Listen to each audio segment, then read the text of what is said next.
বাবুরা দেখি যে আমল করলে পরে আল্লাহ জান্নাতি ঘোষণা করেছেন। আল্লাহ জান্নাতের ফয়সালা, মাগফিরাতের ফয়সালা আল্লাহ তাআলা কোথায়? কোরআনে কারীমের মধ্যে বলে দিয়েছেন।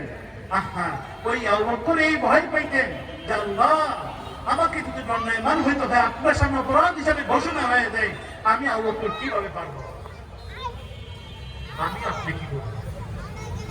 আমি আপনি তো সলিমুল্লাহ মুরিদুল্লাহ মুরিবুদ, আমি আপনি। আমার আপনার জিন্দেগির ঈমান কিভাবে বাড়ানো দরকার ছিল? আমার আপনার ঈমানকে কিভাবে বাড়ানো দরকার ছিল? আমার আপনার জিন্দেগি কিভাবে জীবন যাপন করা দরকার ছিল? আমার আপনার জীবনের আদর্শ কিভাবে হওয়া দরকার ছিল? আজ আমরা শুধু এই চিন্তা করি যে এক বয়স হোক, এই বয়সে ইবাদত করব। আমার এক বয়স আসবে, যেই বয়সে হজ্জে বাইতুল্লাহ যাব। আল্লাহর কসম, এই বয়স আপনি পাবেন কিনা কেউ জানেন? কেউ জানে? আপনার ওই বয়স করতে পারবে কিনা?